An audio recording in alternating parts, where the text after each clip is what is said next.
So we are subtracting now without regrouping. This is lesson 6.6. We are subtracting now without regrouping. The first problem, we have 13 minus 2. I want to use the number line.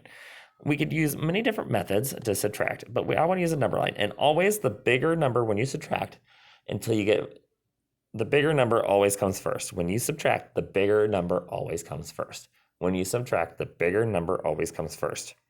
So no matter how we write it, we could write this problem like this, 13 minus 2, like that. And then we could do the cover-up method.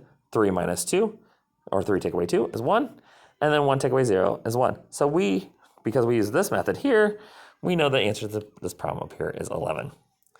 So we could do 15 minus 4, and we're going to do I want to use the number line because number lines are fun and they're a good resource. So when we subtract, we count backwards. Our numbers get smaller. So when you subtract, the numbers get smaller. So we start at 15 and we're going to go backwards 4. 1, 2, 3, 4. 15 minus 4 is 11. So we have 11 there. And when you subtract, the biggest number always comes first. When you subtract, the biggest number always comes first. So let's do 17 minus 5. So I want to start up here and go 17 minus 5. 17 and minus 5. 1, 2, 3, 4, 5 is 12. 17 minus 5 is 12. 17 minus 5 is 12. The next number we're at is 14. 14, and we're going to take away 2. 1, 2. 14 minus 2 is 12. So we have two 11s and two 12s for our answers. And we can also do this with the cover-up method.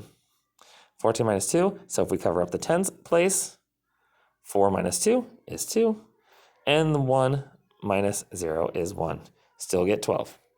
Our next problem is 19 minus 6. The biggest number always comes first, 19 minus 6. The biggest number always comes first when you subtract. When you subtract, the biggest number always comes first. So 19 minus 6, we start at 19. Let me flip my pen. 19, and we're going to go backwards. 1, 2, 3, 4, 5, 6. Every time you move, that's a number you count. Every time you move, that's a number you count backwards. So 19 minus 6 is 13. 19 minus 6 is 13. And funny, we're at 13, so we're just going to keep going with our subtraction. 13 minus 1, and I jumped 1, is 12. We could always look down here too, 13 minus 1. So we could do the cover-up method. 3 minus 1 is 2. 1 minus 0 is 1. So 12 is our answer. And we could always just count backwards. 13, 12. And we know we have 1 less. And less, if you see the word less in a problem, that means you're subtracting. 15 minus 12. Ooh, this is a big one. 15 minus 12. I want to use the number line for this one. 15 minus 12. And we're sitting at 15, and we go backwards 12. 1, 2, 3, 4, 5, 6, 7, 8, 9, 10, 11, 12. And I ended on 3. 15 minus 12 is 3. But if we wanted to make sure and double check ourselves, we could double check ourselves many ways. So we had 15 minus 12. And I want to use the cover-up method.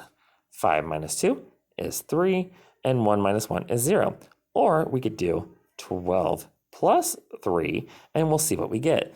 2 plus 3 is 5, and 1 plus 0 is 15. So if this number right here matches this number right here, then we know we did the problem right. So you could always check your problem by doing, if you're subtracting, you can always add. Our last problem we have is 18 minus 5. So I want to start with number line again, and 18 minus 5. 1, 2, 3, 4, 5 is 13. Now, let's check our problem again, and we're going to subtract 18 minus 5, and we're going to cover-up method. 8 minus 5 is 3, and 1 minus 0 is 1. So we have 13. 18 minus 5 is 13. So this is how you subtract without regrouping, without having to chop any tens.